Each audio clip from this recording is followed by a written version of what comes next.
Bismillahirrahmanirrahim. Assalamualaikum warahmatullahi wabarakatuh. Alhamdulillah, puji syukur kita panjatkan atas kehadirat Allah Subhanahu wa taala yang telah memberikan kita kesehatan sehingga masih bisa melaksanakan rutinitas kita sebagai seorang mahasiswa untuk menjalani perkuliahan secara online. Untuk kali ini saya akan mempresentasikan materi yang berjudul Memekar Urgensi Kebijakan dan Pelayanan Publik yang persifatif. Pelayanan publik merupakan hak dari setiap warga negara, maka implikasi dari hak ini menjadi kewajiban bagi negara untuk memenuhinya.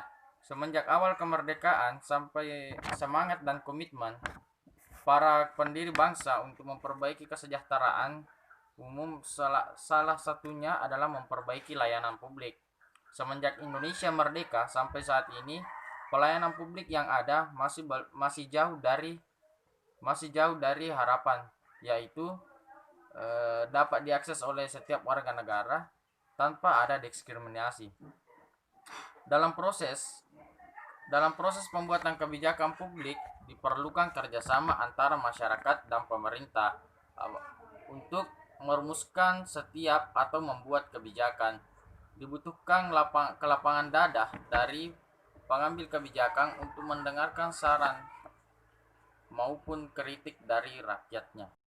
Yang pertama ialah analisis, sinkronisasi, dan harmonisasi hukum dan kebijakan publik. Banyak produk hukum yang dihasilkan DPRD, DPR, maupun pemerintah lainnya, tetapi harmonisasi hukum tidak sinkron dengan peraturan lain. Yang lain, berbagai kalangan menilai hal ini disebabkan proses sinkronisasi dan harmonisasi rancangan peralatan perundang-undangan yang tidak maksimal. Yang kedua ialah harmonisasi hukum. Istilah harmonisasi telah muncul di Jerman pada tahun 1902.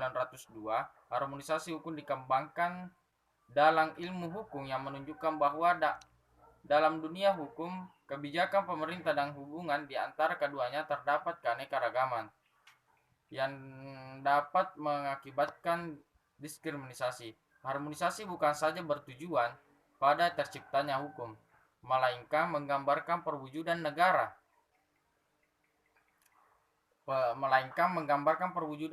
hukum yang baik.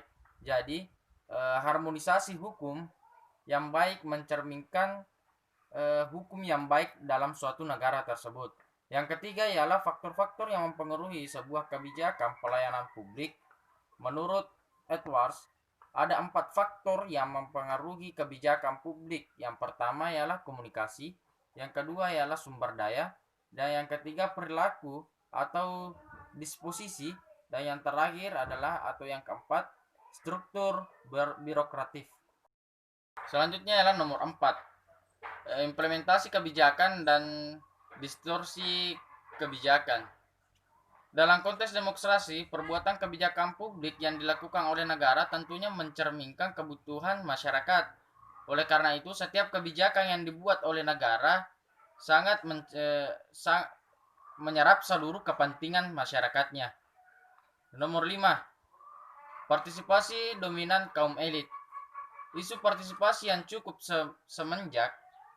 menguat semenjak tumbangnya Orde Baru, kini telah menjadi alat legitimasi politik yang dilakukan oleh negara, baik oleh masyarakat maupun oleh pemerintah.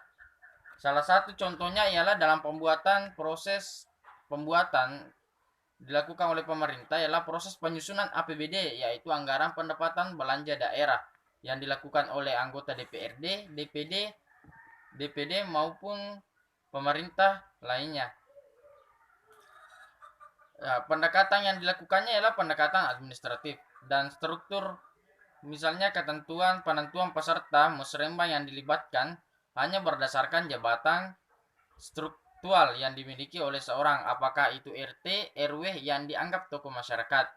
Proses ini dianggap tidak profesional karena mereka yang terlibat tidak mempunyai masalah dengan penyelenggaraan dana APBD atau tidak punya kuasa atas APBD. Seharusnya yang dilibatkan adalah